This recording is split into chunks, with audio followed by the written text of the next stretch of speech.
Assalamualaikum warahmatullahi wabarakatuh. Anak-anakku semuanya, pada pertemuan pertama kali ini, dan kebetulan pertemuan ini adalah pertemuan yang pertama, sebelum kita belajar, marilah kita berdoa. Mudah-mudahan yang akan kita pelajari, yang akan kalian pelajari bisa jadi ilmu yang bermanfaat dunia akhirat. Amin ya rabbal alamin. Doa dimulai. Bismillahirrahmanirrahim. Raditu billahi rabba wa bil islami dina wa bi Muhammadin nabiyya wa rasula. Rabbi zidni ilma warzuqni fahma. Rabbi shrah li sadri wa yassir li amri wahlul 'uqdatam min lisani yafqahu qawli. Amin ya rabbal alamin. Semoga dengan doa tadi kita diberikan kemudahan dalam belajar. Amin amin ya rabbal alamin. Apakah ada temannya yang tidak masuk? Oh, masuk semua. Bagus. Kabarnya kalian semuanya sehat? Alhamdulillah. Jangan lupa bersyukur ya. Jangan lupa bersyukur karena kalian sehat, kita sehat. Dan kebetulan di pertemuan pertama ini saya kesehatan kurang fit ya. Kurang tidak 100% sehat karena cuaca terlalu panas. Tapi tidak apa-apa, demi kewajiban bagian saya mengajar kalian tetap saya ajarkan, dan mohon maaf apabila dari suara ini, suara Bapak yang didengar oleh kalian rada-rada tidak sehat. Baiklah anak-anakku semuanya, pertemuan pertama kita, pertemuan pertama kalian, yaitu mengenai cara-cara kita untuk bisa meraih kesuksesan. Ya. Meraih kesuksesan. Kalau berbicara sukses, siapa yang tidak ingin sukses? Kan seperti itu anak-anak ya. Bapak juga kalian pasti ingin sukses. Yang diinginkan kesuksesan seperti apa? Kalau yang Bapak inginkan adalah sukses di dunia, sukses di akhirat. Kan seperti itu.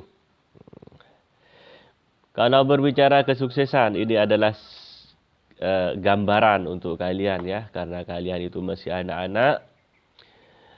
Kalau ada ilmu mudah menangkapnya, insya Allah mudah meniru. Cekak jandeng matur, cekak. Tentang kehidupan seseorang yang ada di dunia. Yang pertama ada sa'idun fid dunya wa sa'idun fil akhirah. Apa itu? Itu yang Bapak inginkan. Kalian juga inginkan. Sukses di dunia, sukses di akhirat. Sukses di dunia, harta banyak melimpah. Kendaraan bermacam-macam dari Fortuner. Kalau Avanza itu terlalu jelek itu. Fortuner itu. Gonta-ganti rumah besar lantai 5 ya. Tapi ibadah terus jalan, itu namanya sukses ya. Ibadahnya jalan dan ikhlas, dikerjakannya itu ikhlas, maka di akhirat nanti sukses juga. Seperti itu. Kesuksesan di akhirat yaitu dikala orang-orang yang tidak benar kerjaannya waktu hidup di dunia kepanasan, maka kita tidak kepanasan. Di mahsyar kita tidak kepanasan. Artinya masuk surga lah. Di akhirat masuk surga, di dunia hidup enak seperti itu. Ada kehidupan lagi, sa'idun fid dunya, sukses di dunia, namun syaqiyun fil akhirah, celaka di akhirat. Celaka di akhirat. Seperti apa? Ya, manusia yang kaya raya tapi ibadahnya ditinggalkan.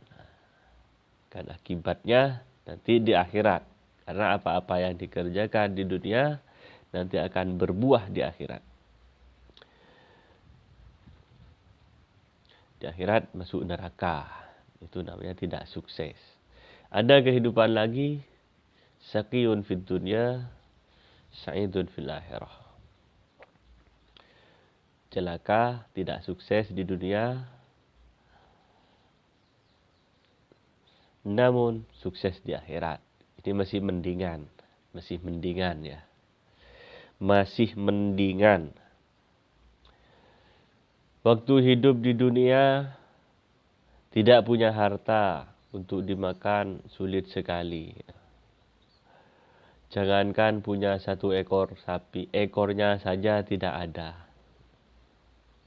Jangankan punya mobil, bautnya saja tidak ada. Kemana-mana jalan kaki, tidak punya kendaraan. Itu kan kurang beruntung.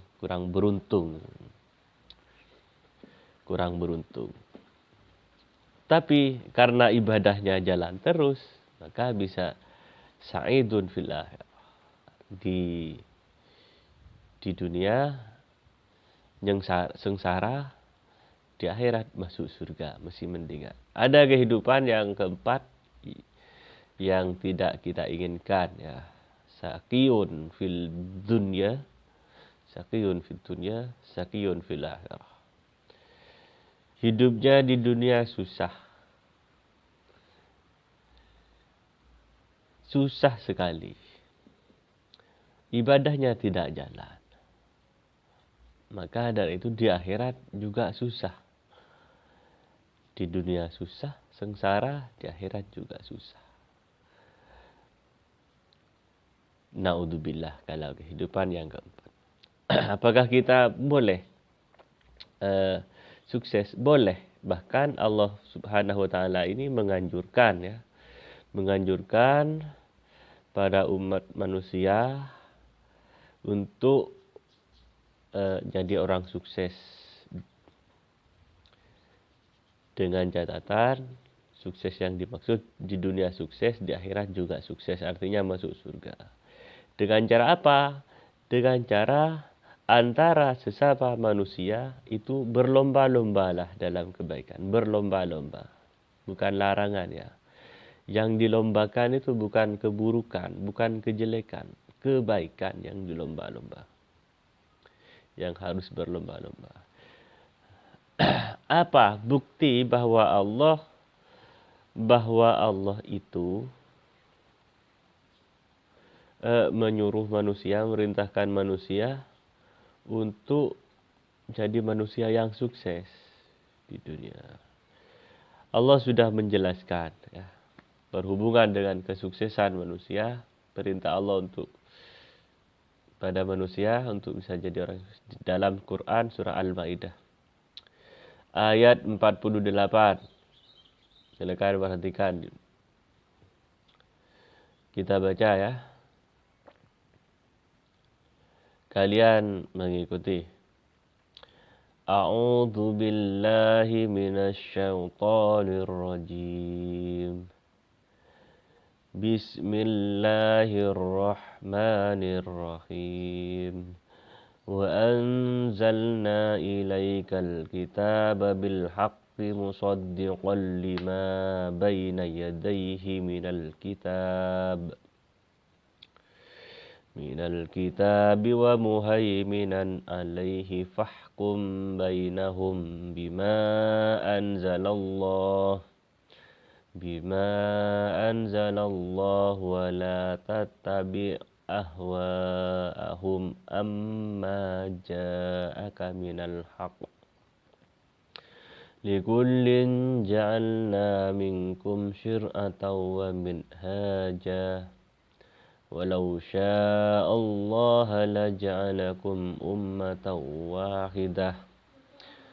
Walakin liyabluwakum fima atakum fastabiqul khairat ilallahi marji'ukum jami'an fayunabbi'ukum bima kuntum takhtalifun. Itu adalah perintah Allah agar menjadi orang yang sukses pada manusia.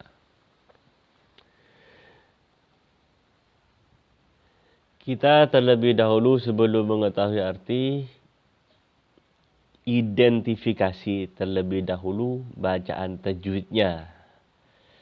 Bacaan tajwidnya ada kalimat wa anzalna ilaika. Wa anzalna ilaik. Ini na mad jais munfasil. Ingat, mad jais munfasil. Alasannya karena ada mad tabi'i bertemu dengan hamzah pada lafaz yang berbeda. Artinya pada kalimat berikutnya, tidak dalam satu kalimat. Ada ayat musaddiqal lima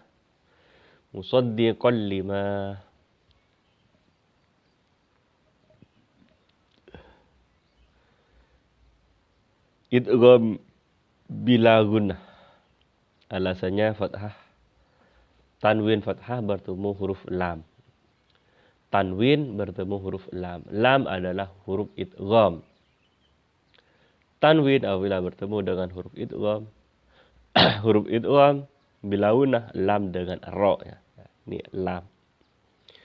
Wa muhaiminan alaih. Hukum bacaan idhar. Karena tanwin bertemu dengan ain. Ain merupakan salah satu dari huruf idhar. Silakan sambil lalu dibaca. Diidentifikasi satu dengan yang lainnya. Adapun arti dari terjemahan. Dari perintah Allah agar manusia bisa sukses. Dalam Al-Quran surah Al-Ma'idah ayat 48.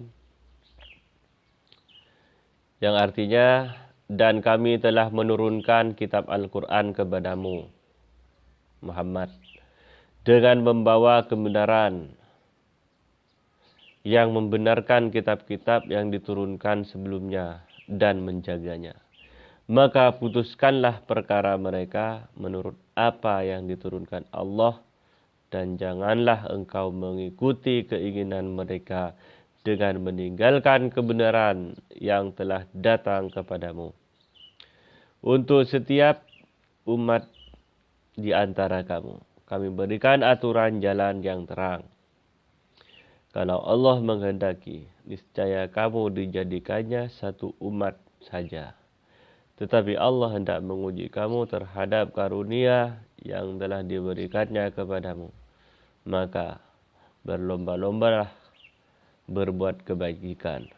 Hanya kepada Allah kamu semua kembali.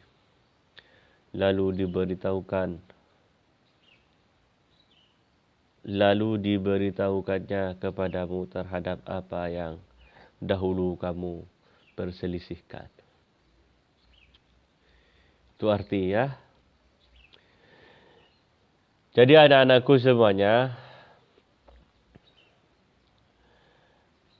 anjuran agar kita bisa jadi orang yang sukses yang dikutip dari firman-Nya dalam Al-Quran surah Al-Ma'idah ayat 48 ini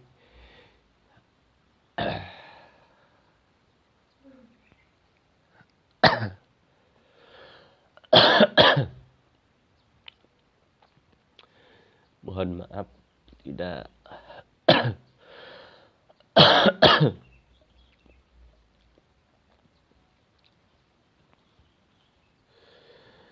ada anakku yang kami cinta sayangi. dengan kita membaca terjemahannya barusan, dalam Al-Quran surah Al-Maidah 48 ini juga menerangkan bahwa ada kitab lain selain Al-Quran yang harus kita yakini kebenarannya, seperti kitab Taurat, Zabur, Injil. Semua itu adalah kitab-kitab Allah. Secara khusus biasanya ayat turun itu ada asbabun nusul ya. Tapi untuk Al-Maidah ayat 48 ini tidak ada yang khusus. Yang melatar belakangi tidak ada. Termasuk surah Al-Maidah ini termasuk surah Al-Madaniyah. Surat ini berarti turun setelah Rasulullah hijrah ke Madinah.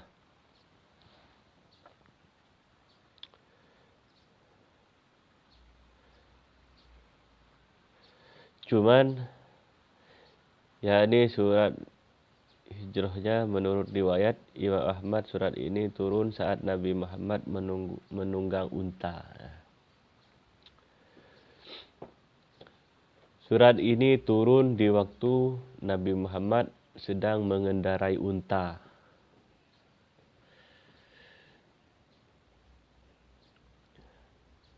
Waktu itu paha daripada unta tersebut hampir patah. Kenapa? Karena sangat beratnya wahyu yang diterima oleh Nabi Muhammad pada waktu itu. Jadi kalau latar belakang turunnya ayat tidak ada. Cuman waktu ayat ini turun, unta yang ditunggangi Rasulullah itu hampir patah dikarenakan Rasulullah waktu ada di punggung unta turun ayat ini, ayat di Al-Maidah ayat 48. Waktu itu turun berkenaan dengan peristiwa ahli kitab yang meminta keputusan pada Rasulullah atas persoalan yang mereka hadapi. Ada sesuatu yang dihadapi, minta keputusan pada Rasulullah, yang pada awalnya Nabi Muhammad Rasulullah diberi dua pilihan, yakni memutuskan persoalan mereka atau mencari solusi dalam kitab mereka masing-masing. Jadi Rasulullah bilang seperti ini, permasalahan itu cari di kitab sucinya kalian masing-masing. Disuruh mencari solusi persoalan.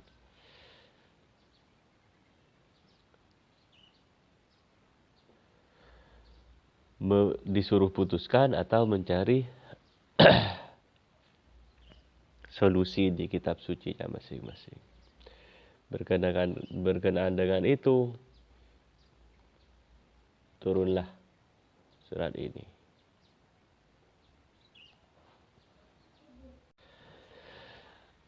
Anak-anakku yang saya cinta sayangi, selanjutnya adalah materi tentang etos kerja. Kalau tadi masalah kompetisi di dalam kebaikan, sekarang adalah mengenai etos kerja. Apa sih etos kerja itu? Etos kerja ini adalah juga diperintah oleh Allah Subhanahu wa taala dalam Al-Qur'an surah At-Taubah ayat 105 yang berbunyi, silahkan dibaca anak-anak, silahkan dibaca, yang bernama Safiuddin silahkan baca ayatnya dengan tartil ya.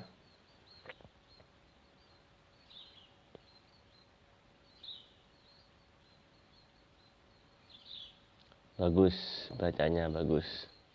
Terus di antara teman kalian ada yang baca artinya, silakan. Arti daripada Al-Quran surah Taubah ayat 105, silakan dibaca artinya.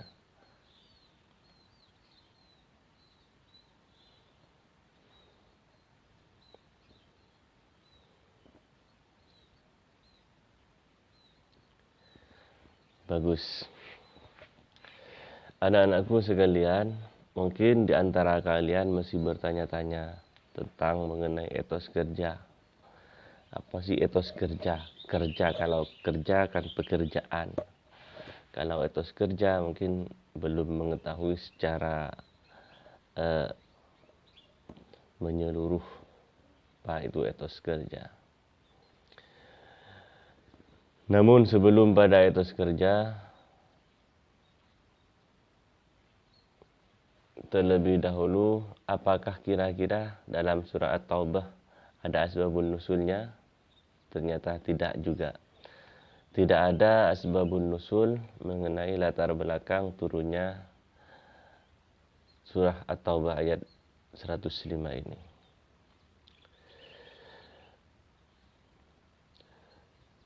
Namun di ayat sebelumnya Allah Subhanahu wa taala, artinya di ayat 102 sampai 104, Allah Subhanahu wa taala menganjurkan manusia untuk bertaubat dan juga melakukan kegiatan-kegiatan yang nyata, antara lain seperti membayar zakat, bersedekah. Itu memang Allah perintahkan di ayat-ayat sebelumnya, bukan asbabun nusul. Ayat yang memerintahkan pada manusia untuk bersedekah, mengeluarkan zakat. Nah, setelah itu turunlah ayat 100 atau ayat 105 ini.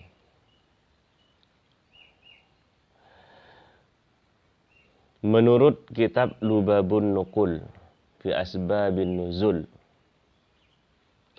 seusai berperang Rasulullah, setelah Rasulullah berperang, bertanya, siapakah orang-orang yang terikat di tiang ini? Ada seorang yang menjawab, mereka adalah Abu Lubabah dan teman-temannya yang tidak ikut berperang.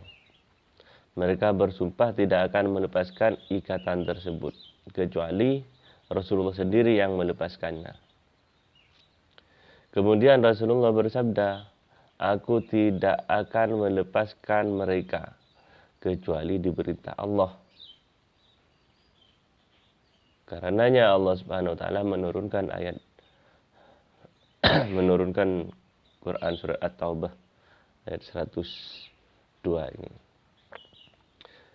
Setelah ayat turun, surat At-Taubah ayat 102 turun, maka Rasulullah melepaskan dan memaafkan mereka.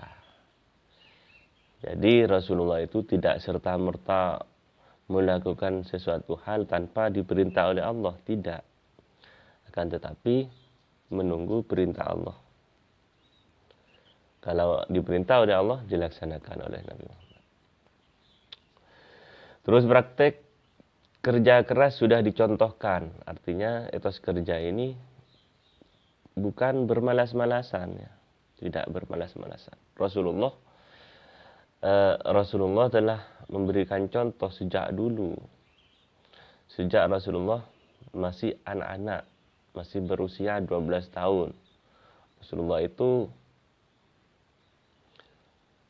berniaga, berdagang sampai ke negeri Syam, masih bocah, kalau masih terlalu bocah, umur 12 tahun. Sekarang masih kelas 6 SD kalau sudah ikut berdagang.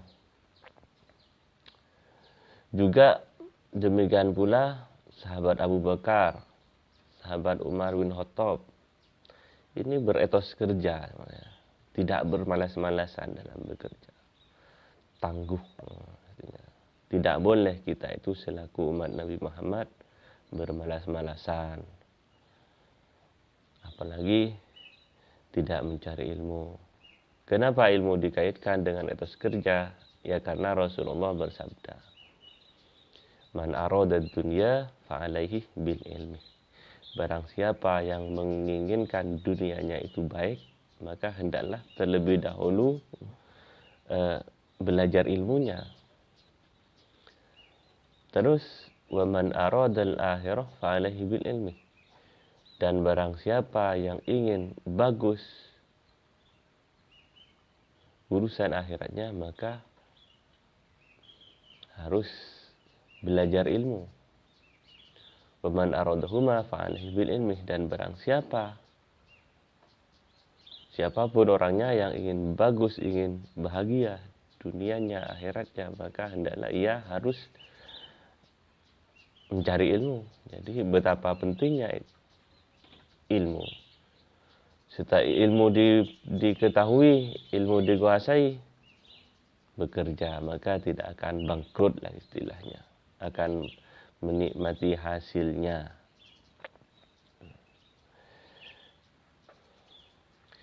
Rasulullah Sallallahu Alaihi Wasallam masuk ke masjid melihat sahabatnya yang bernama Abu Umamah, salah satu sahabat Nabi, salah satu sahabat Ansor,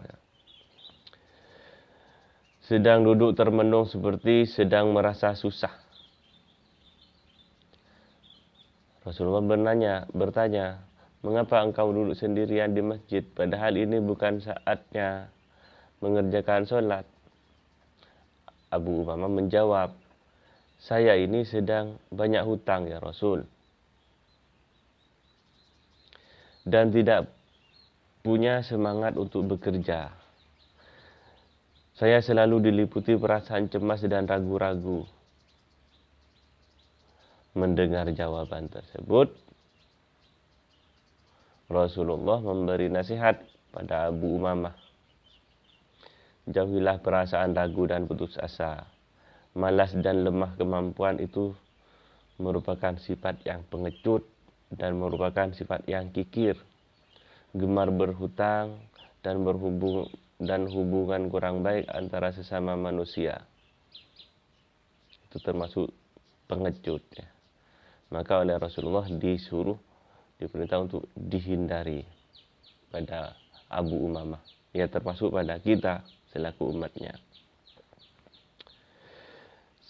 Setelah itu maka Abu Umamah bersungguh-sungguh melaksanakan semua nasihat tersebut. Langsung dilaksanakan oleh Abu Umamah. Dan sebelumnya putus asa karena banyak hutang dan lain sebagainya, malas bekerja. Artinya Abu Umamah tidak mau beretos kerja, seperti itulah. Karena melakukan saran Rasulullah, maka Abu Umamah menjadi lebih baik dan lebih bahagia. Artinya Abu Umamah tidak bermalas-malasan lagi setelah mendengar sahabat Rasulullah. Perintah-perintah dari Rasulullah langsung dikerjakan. Demikianlah anak-anakku sekalian yang bisa disampaikan di pertemuan pertama ini. Mudah-mudahan manfaat dan barokah. Marilah kita tutup